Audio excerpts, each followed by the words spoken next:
Welcome to the At a Total Loss podcast, where lost moms candidly talk about their experiences with stillbirth that have left them at a total loss for words. It is through our stories that we hope to give you support, motivation, friendship, and maybe a laugh or two.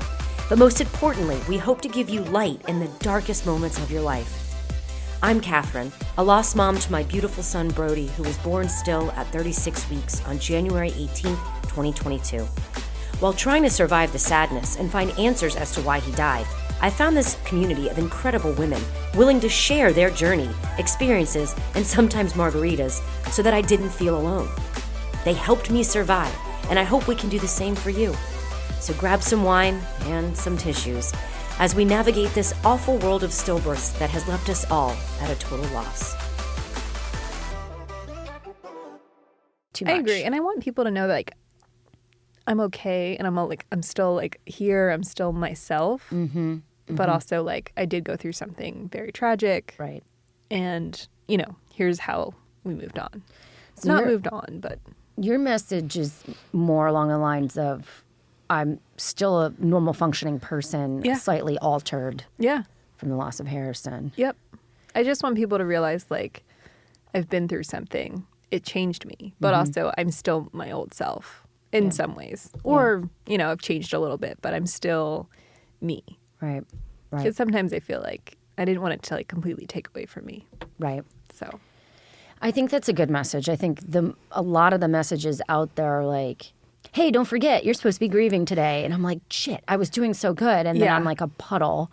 And to me, I'm always like, how do I make myself feel better?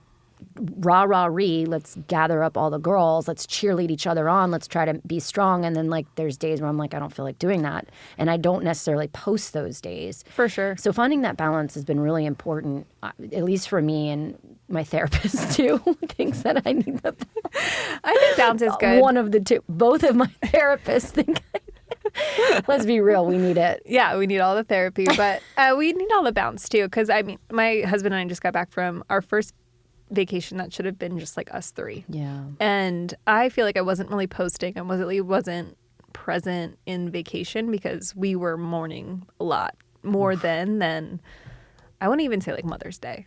It was worse. I think so. Because we go on this annual trip the first week of Florida. And last year we were pregnant. That's when I posted about me being pregnant. I was 20 weeks. And we were laying out the room because it's the same, condo that we rent every year. We were laying out the room last year, okay, his pack and play would go here, and so going into the same room was, I think, really traumatic for both of us. And so we just our vacation wasn't great. Yeah, it was a holiday. A lot of people told me when I think you were one of them that was get out of the house, go somewhere, go on your trips, go travel, this and that. But I found that people didn't specifically say, go somewhere you were not pregnant. Yeah. Because I ran back my parents' house and trips to my hometown, and I was like, oh my God, this is so hard. And it's still hard. And even yesterday, my sister was like, let's go to the beach house. And I was like, no. Yeah. No, I don't want to. And it sounds terrible. Oh, I don't want to go to my beach house. But it's not like that, trust me. But it's hard. And I'm happy you were willing to talk about this. Our little crew here in Atlanta talks a lot about these things, and we're all completely sad and shattered. But I feel when we all get together, we end up having our laughs and making our dumb jokes, and our dark humor comes through. And I think that's our coping. And I think it's healthy. So I'm happy you're here and you want to talk about it. So I'll let you go ahead and tell me as much as you want, and you listening, to hear your story and Harrison's story. So, I was 38 weeks pregnant and 4 days when I was going in for my routine 38-week appointment. Nothing was alarming going into that appointment earlier that morning. It was COVID. I was by myself. That I kind of got used to that because the appointments kind of towards the end get very, quick. Doppler, weight check, pee in a cup, leave. And 2 days before, I had a really bad headache, but never really thought anything of it. My husband and I were at the Braves game. I just thought maybe I was overdoing it. We left. Monday, didn't have an appointment. Tuesday morning, had an appointment. As the time kind of went on during the appointment, something seemed off. And lay on the bed, have, the Doppler come in. He didn't sense anything. He said, it's awfully quiet in there. Terrible. I mean, replay that whole, scene, but awfully quiet in there. But he's like, you know what? We're going to get you over to ultrasound. So I'm waiting for ultrasound. My husband and I work for the same company, so we have work phones. I can see like his team's status, and I knew he was presenting on a call. I was teeter-tottering, kind of like, hey, something's wrong. Should I tell him? Whatever. I'm like, I'm not going to stress about it. Everything's going to be okay. This is going to be fine. And then waiting longer and longer for ultrasound. It felt like probably 20 minutes, but it felt like 2 hours. Mm-hmm. And go into ultrasound, and she put the, jelly on the stomach, and within 2 seconds, she pretty much dropped the thing and left the room. And left you by yourself? Yep. To grab the doctor. And I just knew. She didn't say anything, but I just knew, he was gone. And then the doctor came in and just said, I'm sorry, there's no heartbeat. And just broke down. And I was by myself. Started to call my husband. He wasn't answering because he was on another work call. And we just kind of have this call 50 times to kind of get his attention. And before he was able to answer, I was kind of given, next steps, because everything was just thrown at me. I didn't know what next steps would be. And so they said, we're going to get you over to the hospital. We're going to set you up in a room, get you through delivery. And it was just what is happening? I hear a lot of women say that they went into shock. I know I did. Do you think that's kind of you went into robot mode to get through it, or? Yeah, I felt I couldn't process anything. I could only take one sentence at a time, because I remember being where am I going? The hospital? I just didn't. It didn't really commute to me how he would have to come out. Isn't that wild? Yeah, you're not the only one that has said that. Yeah, I even was I have to give birth. Yeah. I'm I didn't know. I don't know what we would think. I was thinking. Exactly, what yeah. happened. I just, to be candid, I didn't know much about stillbirth before it happened to me. I don't think any of us did. No. I think that's so wild. Yeah. It was almost like miscarriage was that's why you wait till 12 weeks because, it's safe. And then, after 12 weeks, it's you're golden. I don't really know a ton of people who lost pregnancy, at least before October 2021. I don't know many people who did. But anyway, so this was October 19th, 2021. This appointment happened. And so we went over to the hospital. My husband ended up meeting me. We get checked in. The nurses kind of had this somber, almost they've done this before, and they have. But it was just, a lot for us to process. Mm-hmm. And we kind of kept it to ourselves for the first 2 hours just to kind of what are we doing? What happened? Mm-hmm. Where are we? And then, once we kind of got a little bit more information, Scott was really adamant about seeing an ultrasound. He didn't really, he needed to see it to believe it. Mm-hmm. And so we did that at the hospital. And, just there's no heartbeat. Because the thing is he's still in there. And you can feel them, mm-hmm. but they're not alive. And so that was just really traumatic for us. And so then we started to let our family know. We then kind of spent the entire day at the hospital starting Pitocin and different things. But the biggest thing for me was there was no amniotic fluid around him. And so it's still the question mark that we don't know today of what happened. So between your two appointments, mm-hmm. What was your appointment before your 38-week appointment? Was 37. It was at 37. Monday. And the amniotic fluid was fine? I mean, that's the thing. We don't know because they didn't do a sonogram. Yeah. Oh, this is where I think mm-hmm. I get a little riled up because it's why do we have one on the 20th and then we don't have one again? Yeah. That's unbelievable. Yeah. To be candid, I had a very healthy pregnancy. Mm-hmm. I thought I was a unicorn. Everyone always complained about pregnancy. It wasn't that bad for me. I'm this is easy. Yeah, I was like, it's really not that bad. When people were being dramatic, different. Right. And I'm like, oh, like I'm 37 weeks pregnant. Like it's easy. Like I'm going to the Braves games. Like it's so totally fine. But yeah, being healthy, you don't get these additional monitoring. You don't know what to look for. And I didn't have any like leaking or anything like that. And I was questioned in the hospital. They're like, are you sure? And I was like, I had to pee a lot. And they're like, no, you would know. And I'm like, That's just... no, I didn't know. And so it turns out after like talking to different people and some tests that babies can absorb amniotic fluid, and that tends to be something that is a sign that's wrong. But it's found out via ultrasound, not like a fetal Doppler. Is it rare that happens? Yeah, very rare. Well, all of this is rare. Oh my gosh. I don't know what I meant by that. I think it's more like, why isn't a conversation in the beginning like, hey, around like 30, we're going to make sure you still have amniotic fluid. Yeah, but it's like, it's not something that was in my family history, that we were aware of to like look out for. Wow. Yeah. Did they see any indication of that at birth when looking at him? Like, well, yeah, I mean, my water never broke. And because there was no water to break. Right. Mm-hmm. So that's the unconfirmed guess as to what happened to Harrison. Yeah, because we opted out not to do an autopsy. It was just too much for us. And you're making these insane decisions in the hospital that you never ever would think. I don't even know if I would make a decision about an autopsy for my own parents, let alone my own child. I really don't. And so we were told to test the placenta and that it would take a few weeks.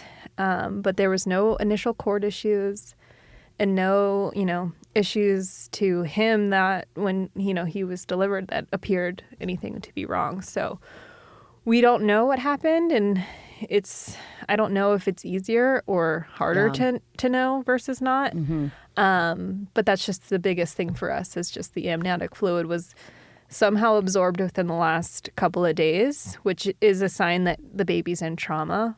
But there was no physical signs to me that he was in trauma. So you never felt anything. How could you have even known? I mean, that's one of those things I where remember, how could you know? Yeah, I remember feeling him kick on the 17th of October. Okay. October 18th, I don't know if it's my own grief of like blocking that day out, but I was so focused on getting all of my work done because I was 2 weeks away from my maternity leave that Monday just kind of feels like I don't remember anything that happened that Monday. And then Tuesday, I was like, you know what? It was quiet, but I was never even really told. And this is kind of like bold to say because I feel like it's now so obvious, like, but the kick counting, I never did that. I mean, we always felt him kick and like you would feel a move throughout the day, but I never was consistently kick counting. For something so important, I'm shocked that it wasn't a question at every single appointment. Have you been counting the kicks? Yes. Like I even said, hey, he's quiet. And this was like at 32 weeks. She was like, yeah, if it's like 3 or 4 hours and you're not, and I'm like, okay, sure. Yeah. All right. So whenever he would get quiet, I was like, he's fine. He's just sleeping. But I'm so surprised by that because it is a thing, apparently. And then some people say, oh, there's less room to move at 38 weeks. 39 weeks. And so I'm like, oh, like, okay. There's just a lot of information out there. And that's why Googling sucks because, you can go down 2 different rabbit holes. But I just didn't have that information. And I don't know if it would have changed any outcome or anything, but, it's easy to think that it would have. How long did you blame yourself? Oh, I still do. You do? Mm-hmm. I try not to. I try to like really pull myself out of that mindset, but my husband and I both go there a lot. How do you pull yourself out? I think just knowing that he wouldn't want me to think that way because that mindset is really, really dark. But just, replaying those moments and not knowing there wasn't any like fluid that I was not being, honest about or anything. Like I truly didn't have, so I truly just was like, I didn't know. And so, you're just debating that with yourself. But I think the biggest thing is just now knowing almost too much for the next pregnancy, to prevent it type of thing. That's the scary part, is moving into another one, I think. I think that having no answers or no concrete reason sometimes can make you overthink the entire thing. Yeah. Maybe, though, if you had an actual reason, you'd be more lax, and then maybe you'd miss something.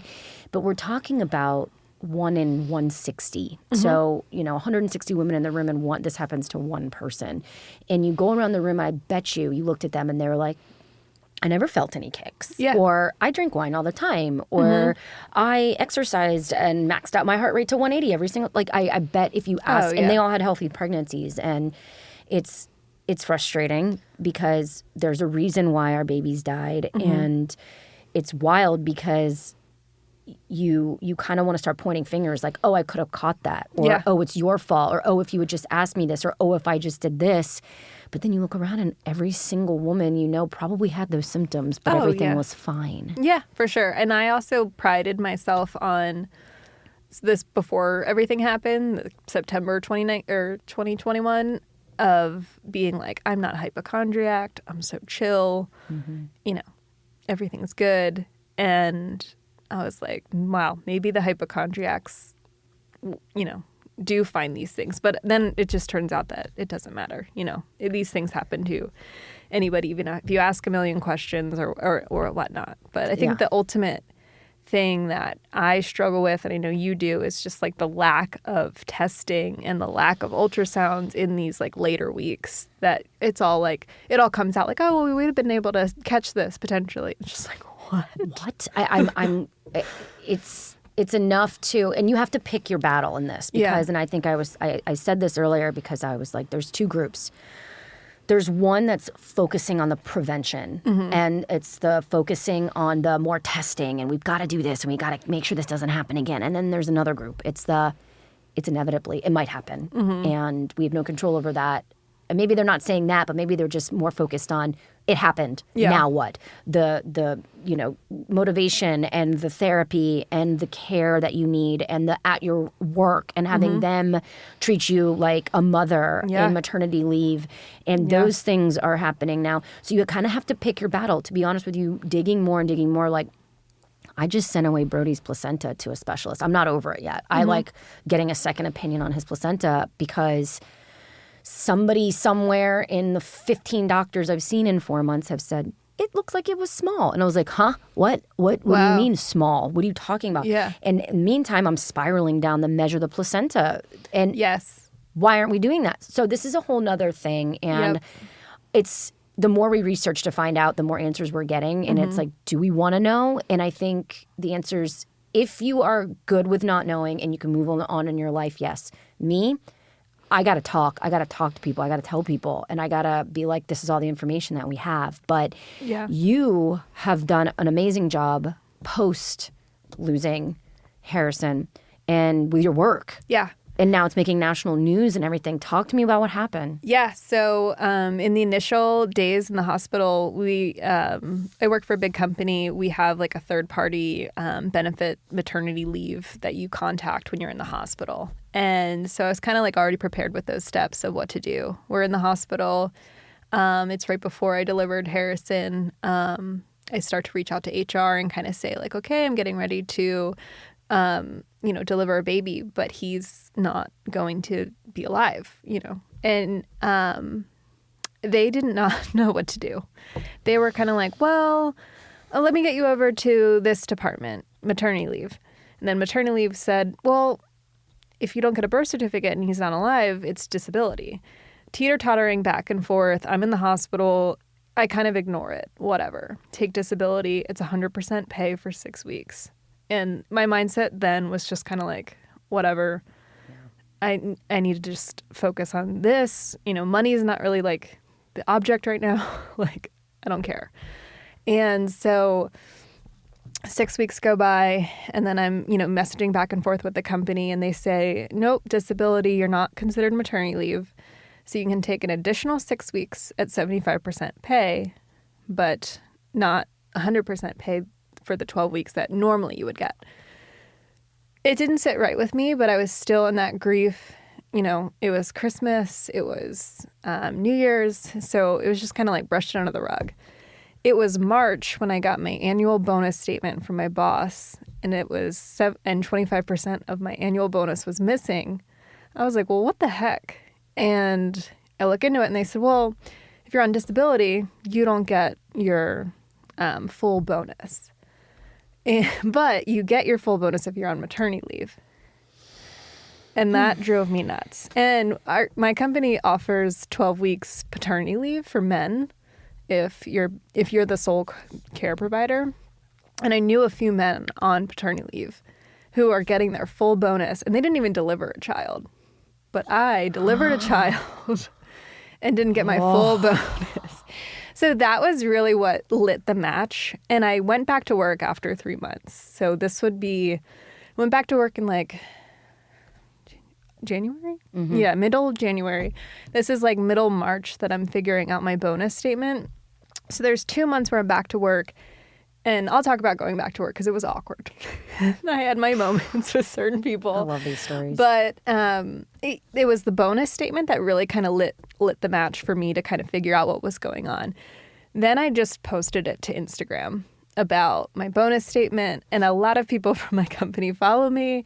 And it kind of raised some flags. And I didn't necessarily post it in a negative way, but more just kind of like shining light that there's not a clear policy in our FMLA for stillbirth.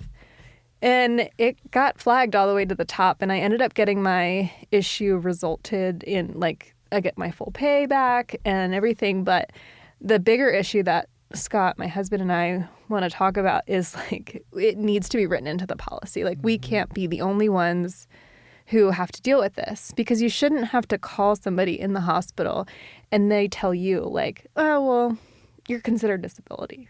It's not a disability to have a stillbirth. Don't even get that. Yeah. So that has just kind of been my project the last couple of months, working with HR. I sat down with them and told them, like, exactly what I was given. I showed them, like, my phone records of calling this company to, like, figure out what was going on with my pay. And they were all just kind of, like, dumbfounded that there's not a miscarriage, there's not a stillbirth, like, policy written into their plan. And so we're working on figuring it out. It's a big company. It's going to take a while. But you're leading this. Yeah. I love it. With a few other people. There's a really good friend of mine who has been through a loss, not pregnancy loss, but her sister passed away. And so she kind of just has that passion, I think. Like, she understands, like, there needs to be this type of policy written. And so she's been helping me a lot, and she's in the right department too. But it needs to be. Yeah. And then, ironically, last night I texted you that article that was sent to me from a friend. But it's making national news on the Today. I think it was Today. Yep.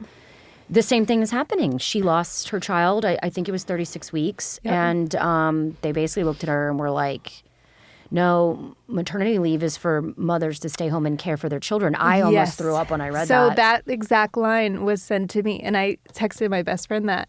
And I said, I was told this line is, maternity leave is reserved for bonding with your newborn. Bonding with your newborn. Not even recovery, but, like, point blank, it should be recovery first and bonding with your newborn. Mm-hmm. But you are going through a major recovery. Postpartum leave. That's what it should be. Yes, exactly. No questions. I mean, you don't need to know that I have milk hanging out and, like, need to figure out how to dry this up for 3 months. Like, that's none of your business. But our bodies still went through something. And this is wild. I mean, I mean, it's wild now. At the time, I didn't think I realized at what point you have to give birth when you lose. I don't think people realize that we have to do that. Yeah. Like, So I had stuff happen. Yeah. I mean, it's so looking at, like, future pregnancies or watching other people post, and a lot of people like to post at 12 weeks or 20 weeks. Cool. Yeah. And the only thing I think about when I see people posting at 20 weeks is that after 20 weeks, it's now considered a stillbirth, if anything happens. Like, is that bad? We're on the dark side. No, we're on the dark side. It's oh, girl, okay. Yeah, you're going to call me if anything happens. Exactly. I mean, it's terrible, but here we are. Yes, exactly. So, but to be fair, though, but FMLA does not consider, it's not, in any stillbirth. And there's only 6 states that even offer mandatory FMLA, which is insane, and Georgia isn't one of them. But I fortunately work for a company that does offer it, but it should be without question. I think the article said we're one of 6 countries that doesn't have it universally across the board. And not even a lot of states actually do have it. So there's a lot of work to be done. How far are you willing to take this? Oh, I mean, I don't plan on stopping until it's like literally written in. And they added 5 days for a miscarriage into like, so you get 5 days for a miscarriage. And I was like, send it back. This is not, who's writing these policies? And it should be only people who've been through this, because I don't even think what I'm asking for is unfair. I want the same maternity leave that someone who had a living child versus not. That's all I'm asking for. I'm not asking for any special treatment. Yes, it's literally the same treatment. Yeah.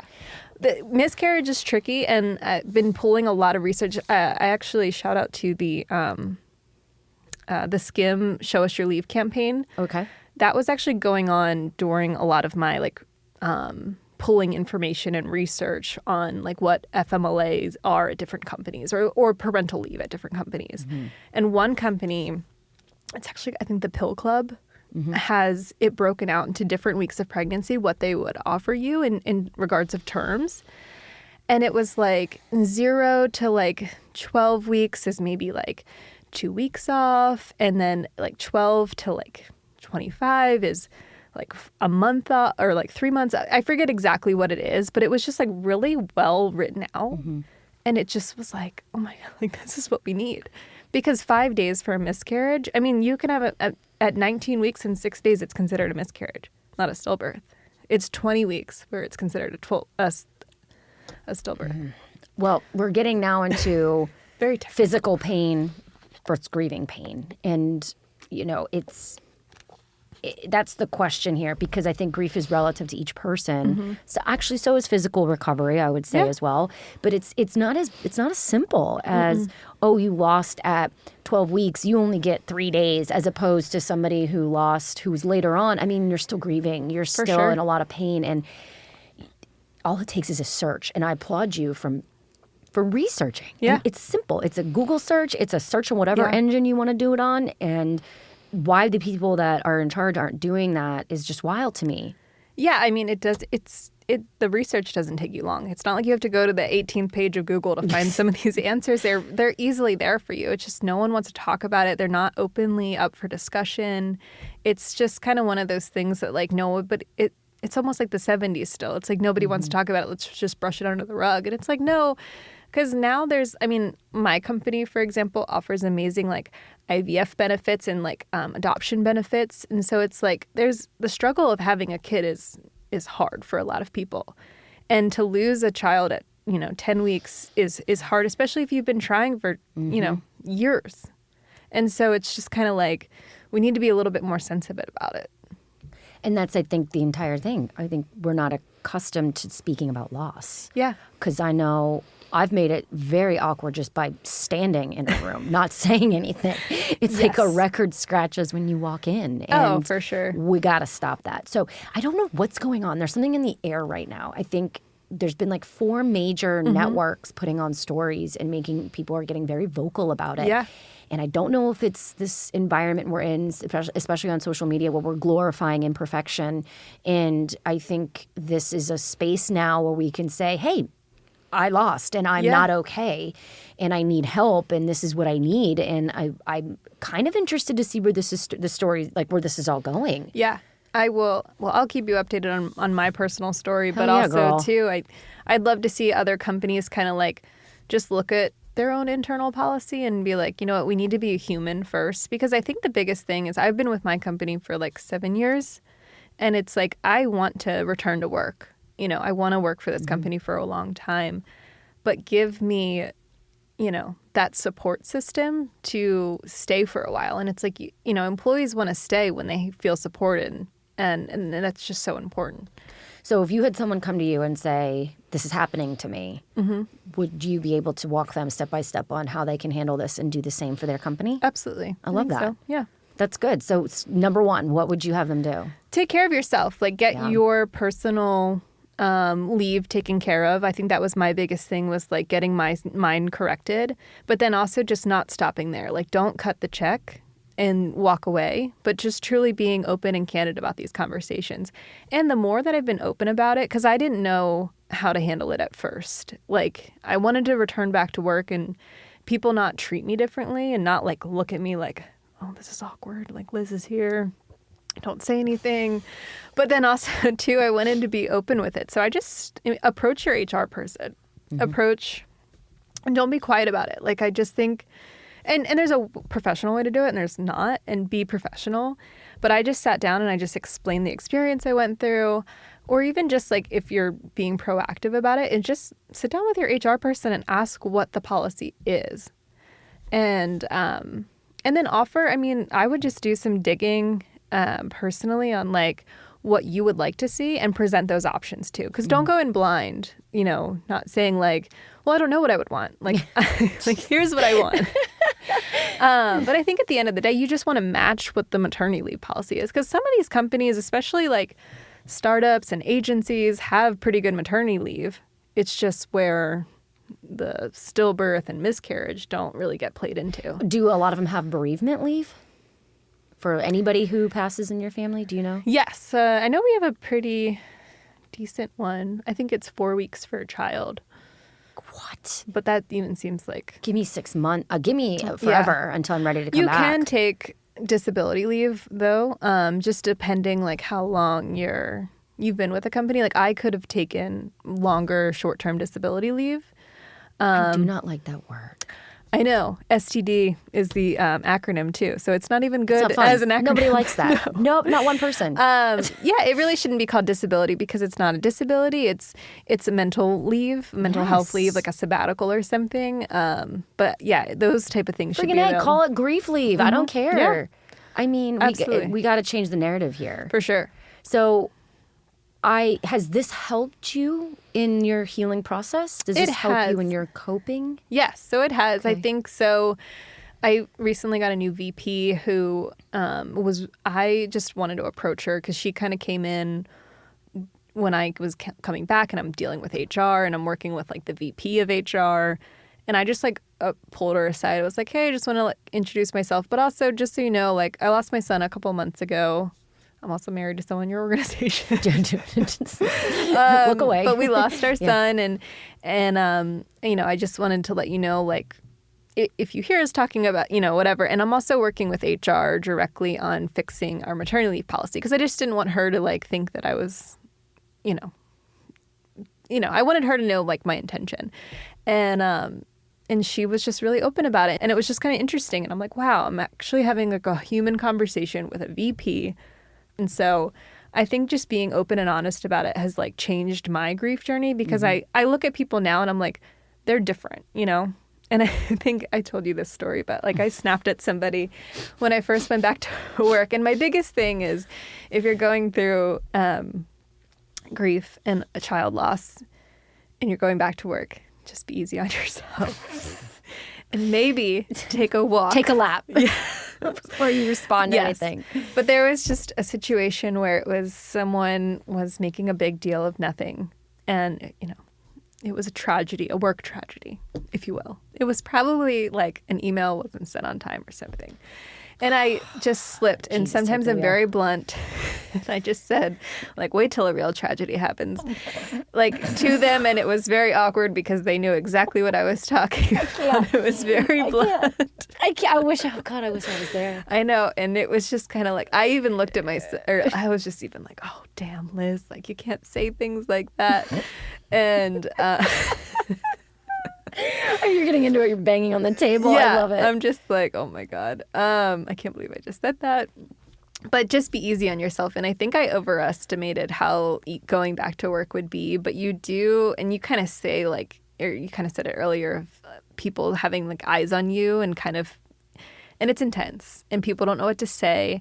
And I think I was offended by when people didn't say anything. Yeah. And then I also just didn't want it to be the topic of conversation either. So I didn't really know where myself fit in that bounds because I just wanted people to acknowledge it, but then I wanted people to go back to treating me the same.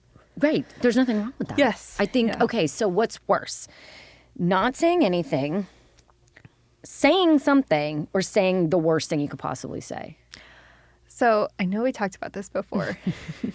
And I really try very hard that if people say just anything, and if it's maybe not what you would say, like, for example, I can't imagine is a tough one. Damn.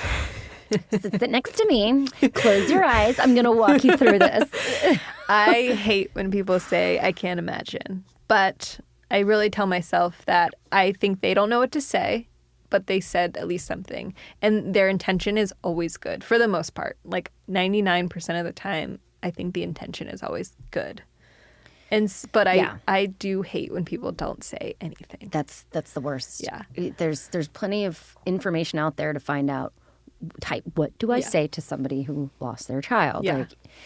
So have you ever opened the conversation with like a little bit of a cracked door, letting them know it's okay to come in and acknowledge that? Yeah. So that's kind of like what I did with like my new VP. I just kind of wanted to like be like, hey, I lost my child and I'm okay talking about it. Like I'm here, I'm human. Like I think that was like one of my first instances. But even with my friends, I've been catching myself being a little bit more open that like I'm struggling a little bit.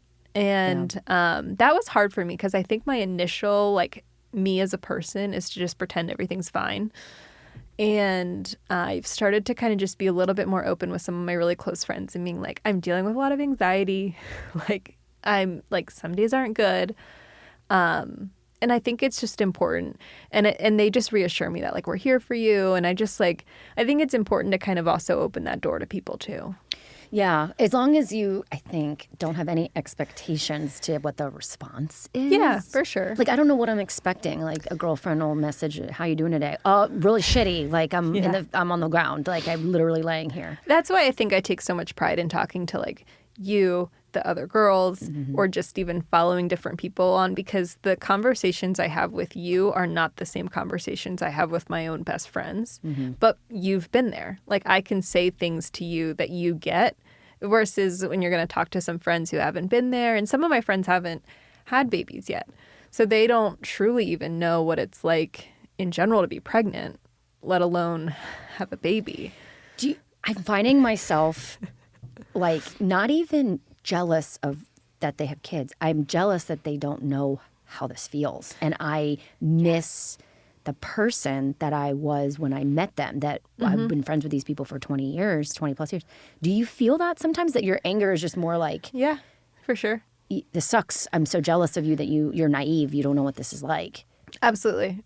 But also, too, yes. So let's talk about that for a little. So, because there's also another side of it, too, that is come to light for me. Good. Let me hear it. But lay it on me. So... All right, well, I'll talk about the other side then. So no, I want to hear it. I have friends who are going through pregnancy, IVF, different things, and they're just like so terrified because of what happened to me, happening to them. And I don't know. It's almost funny that I don't know what to say, because I just try and tell them, like, get extra appointments, look out for these things. But I don't know how to take away their anxiety that it's not going to happen, because I'm not the type of person to be like, it's not going to happen. Like, because it could happen. Hey, bitch, this may happen, but I'm here for you when it does. Yeah. You know, oh my God, that's so awful. I know. Who are we now? But that's where it's like I struggle, because it's funny that's why I try to be sensitive of when people don't know what to say, but they at least say something, because I'm almost too blunt now. I'm like, well, it could happen. Or like when I see people post at 12 weeks that they're pregnant, and I'm just like, oh, good luck with that. It sounds terrible, but it's just like, I thought I was safe at 38 weeks, and I wasn't.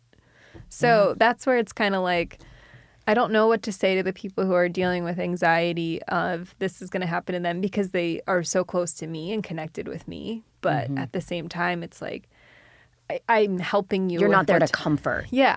Yeah. I mean, that you can't. No. You'd be lying to them. Exactly. And so it's just like, dealing with that. This is a dark, dark club we're in, man. I know. But it's real. And I'm astonished at the night and day difference. Like, someone said to me recently, I think it was an actual nurse, and she was like, doctors don't talk about stillbirths with current pregnancies because it's not supposed to happen and they don't want to scare you. And I'm like, you really should have scared the shit out of me because Yes. I may not have done anything about it, but at least I knew that it was a potential outcome. Yeah, there's just, I feel like, but there was so many other things that they did talk about, like not eating lunch meat.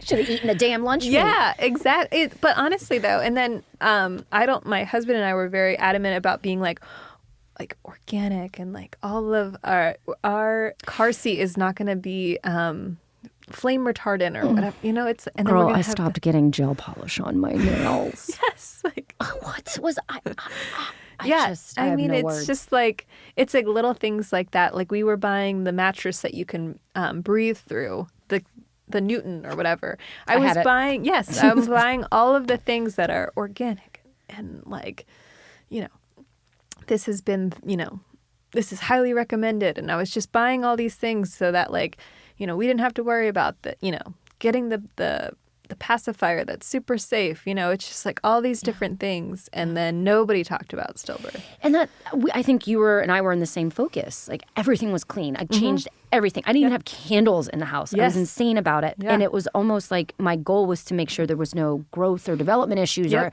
or keeping him safe in there. Never thought he would die. No, literally never. For I no was more apparent concerned reason. about like the no candles or the little things like that because I was like, oh, he might have asthma, you know, or like little things like that. Like I was just so concerned about like the future, but I never was concerned about like from week, you know, 12 to 30. They almost like threw a party at 30 weeks. Like, congrats, you made it. And I'm like, so what? If he comes early, he'll survive? And they're like, yeah. Yeah. And I'm like, oh, okay. Wow. Yeah. So how long, when this first happened, I know grief has its ups and downs and there's always the acceptance and the denial and the whatever. If I hear that, it's not linear one more time.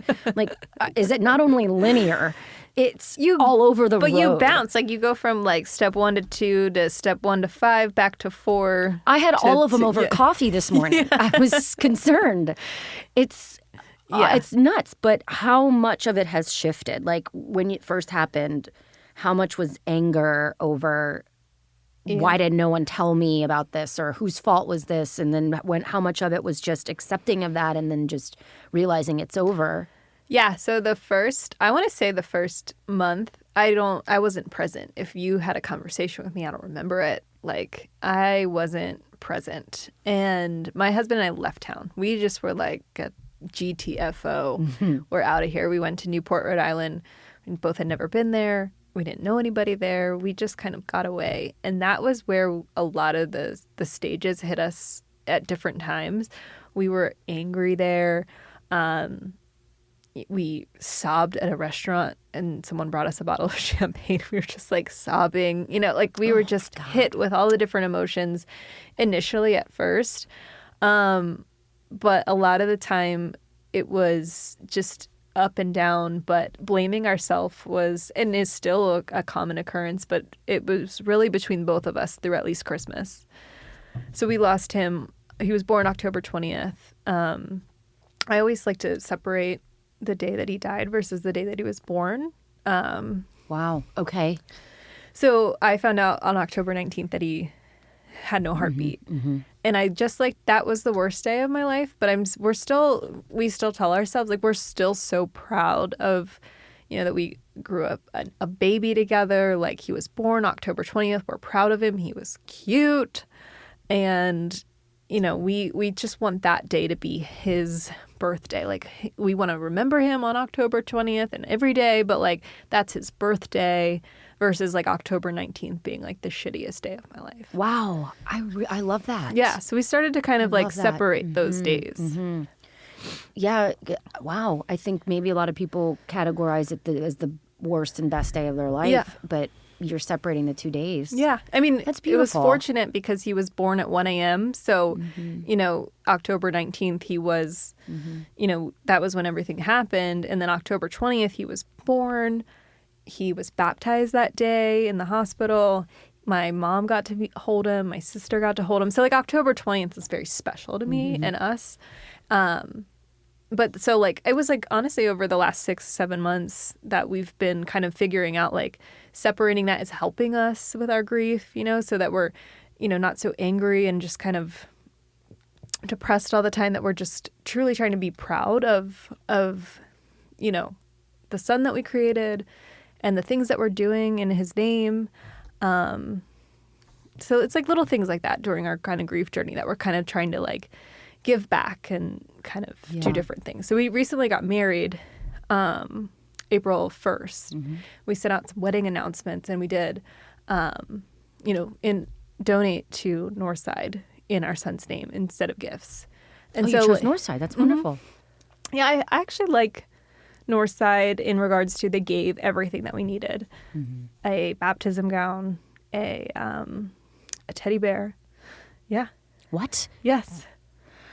I have some calls to make. You got a baptism gown? Yes. What? Yeah. How? When? Who? They just provided it. This is where... So wild. I didn't even get a bear. You guys are so mad about that. I'm very upset about not getting a bear because I called and tried to get you a bear and they said that you had to call. And I was like, so rude. What's the difference? I was like, I'm about to get drinks with her. I would need to give this damn girl a bear. Like, what kind of sick, twisted person would lie about that and call to get a bear? And also, like, who knows about this, like, Reagan Marie teddy bear besides people who are in the shittiest club ever, like this, yeah. And so you, well, first of all, yay. This is very wonderful that you got that. And I remember you had posted, and I was like, oh, you had a gangster nurse get your whole family in there to hold, even though this was in like the height of some weird COVID peak or something. Mm-hmm. Yes. So my sister was unvaccinated, which is a very touchy subject at the time. No one cares anymore. No, seriously. So I was nervous that, and also too, you only had a +1. So we were like, it was like, sneaking somebody into a bar. We were going to like pass the wristband back and forth. Scott was going to leave and give it to my mom. And this nurse was like, no, like your mom and sister just flew literally on the next flight from Philly to here. Like we're going to get them in. They came from the airport with their suitcases to Northside, and this nurse just like got both of them in. It was just really special because I was in the hospital when my sister gave birth to her first two. I didn't watch it, but I like held them after. But and so I wanted my sister to kind of have that experience with me. Obviously, it was a lot different, but my sister is his godmother. And so she was able to be there for his baptism, and we had it filmed, and the nurse filmed it for us. And she was even getting paged, and she kind of like looked at whoever was paging her and was like, GTFO, like not now, like whatever it is not now. So it was really important to us. So Northside was really great to us in regards to giving us everything that we had, baby blankets, everything, just because like we talked about this with a bigger group, but I didn't have anybody I knew go through this when I was in the hospital. So I didn't know what to bring. And the reason the bear is really special to us because we didn't pick like you had a wolf, Only because I randomly called and I was like, get the wolf over here. Because I didn't know either. Yeah. I mean, I was just kind of like, oh, he'll pick his teddy bear that he likes when he's, a toddler, and that'll be his special. Like we didn't have like a Brody bunny that Sarah has. Like, I love that, but I'm like, we didn't have that. And so that's why we're like super attached to this bear. And if you know me, this bear goes everywhere. I love that it sits at dinner with you guys. Oh yeah. We're like psycho about the bear. It's amazing though. You have to. Yeah. I don't know if we should talk about this or not, but I've seen people make like a doll. Like, have you seen this? No, but I have so many questions about this doll. It's called something, and I can't remember the name of it. And it like looks like the baby, and you hold it and stuff after. I don't think I'm on the fence with this. Yeah. So I thought about getting a bear that was the exact weight of him. Yeah. I never ended up purchasing it, just because This is why we're like the weirdest people, but / normalest people. Yeah. Most normal people. Because like if you had looked at me and this never had happened, and you're like, yeah, I miss my baby when I'm not around them, so I'm just going to get this baby that looks like them or this bear that weighs the same. I'd be like, get out. Yeah. But now I'm like, you do that. You get that bear. Yes, I feel the same to way. not hold it. Well, yeah, so it was like during the Nordstrom anniversary sale last summer, which is funny that it's about to come up. Designer bear? No. I just meant like Scott and I had this debate over what stroller to get. Yeah. And like we have this awesome stroller. I love it. and we never got to push it. And there was just like one day I was like, I just want to go for a walk with our bear in the stroller. We never ended up doing it, I will say. But I and really he goes wanted along to. with this stuff? Yeah. Oh, for sure. Marry that man. Oh, wait, you did. But no, it's just like, it's like little things like that where I'm like, I get it. If you, like, however you need to cope, like, do it. No judgment. We laugh here but we're crying on the inside. Yes. It's the saddest thing on the planet, and this is us coping. For sure. Yeah. I mean, I think I was really fortunate. Our experiences were different. And I know you've probably talked about yours in regards to, like, you had to be rushed off after, but we were able to hold him, but we didn't get a cuddle cot. But it's like little things like that where we were able to spend time with him in the room. That was really important to me. So I feel like maybe, you know, if people had different experiences, maybe they would just like want different things. But for us, it was like I think the reason the bear is special is because the bear was in the room with us with Harrison and like in our photos with him. So we kind of feel like the bear is him like through. Absolutely. And so I think that's like where our justification comes from. But whatever makes people whatever cope. works. Yeah. I mean, I don't care what you bring. Yeah. I've heard people were cutting locks of hair off their children. I was like, hey, damn it, I didn't get to do that. You know, anything. So the nurse did that for us. But Really? like we didn't ask for that. Like, because I was just in such a daze. Like I didn't know. They were like, do you want photos? And I was like, no. Like you're not going to take a photo of me holding my baby. And then she was like, no, like we really encourage it. Like I had to be like talked into it. Yes. yeah. But like and we've talked about this before, but like I wish I had someone who had been through, like a Sarah, who I didn't find until like 3 months later. But I'm like, I wish someone was like, no, my son was stillborn, and like these are the things that I wish I would have done. And I think that if we start getting some more conversations happening, especially with the hospital, with heartstrings, things like that, there needs to be somebody meeting you at the door saying, this is what's about to happen, and I highly encourage this is what you do next. Yeah. And in hindsight, I don't think anybody would be like, no, get out of my face, I'm not doing anything. Yeah. I think that they would probably say, okay, I'll do it. Like a bat signal or something. Literally. Yeah, I mean, there's things that other people did that I don't think I would do. And then there's things that, like, looking back, I definitely would have done. We never read him any books in the hospital. But we read him books, and people might think I'm crazy, but we read him books, like, before we go away when we know, like, we're leaving the house for a while. Like, we read different books, and I might be crazy, but we laid out outfits for him before we went to Florida because I bought all this stuff. Yeah. And so, like, there's just different things that I would probably, like, tell people to do. And it's like, whatever your coping mechanism is. But, like, these things helped me. Yeah. And at least make them feel like they're not weird. We all do stuff. Yes. It's the craziest thing. Yeah. I carry things in my pocket, like his little fingerprints and stuff. Yes. Like, people are like, what is that? Whatever works for you. Yeah, and for I sure. think even these conversations, if someone's, I wish we had like a call in because I want to hear the craziest shit you people do. And I love it. And it's fun. And because the only thing we have now moving forward is what we make it. For and sure. That's the only thing that matters. Yeah.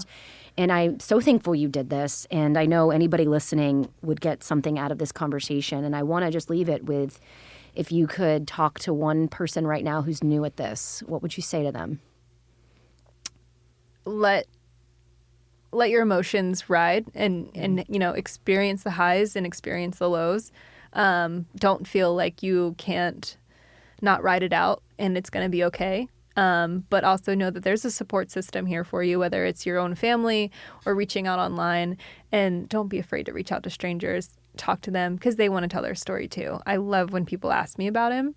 And I want to be that for someone else too. Good. Tell them where they can reach you. Yeah. So my Instagram is LizMyers19. And then my Facebook's Elizabeth Myers, although I did just get married, so I wonder if I'll add Phil back. But for now, it'll probably be LizMyers19. Awesome. Yeah. Well, you guys know where to find her. Thank you so much for doing this, Of course. girl. Thank you. This is just the first of many. You're awesome, and what you're starting is amazing. So I can't wait for the future episodes. Our boys are proud of us. I know it. I know. That's all for this episode of the At a Total Loss podcast. If you'd like to help other lost moms benefit from our stories, please share, rate, and comment wherever you are listening. Thank you for being the strong mama that you are. And remember, When things have you at a total loss, we're here to help you find the light in the darkness. Take care, Lost Moms.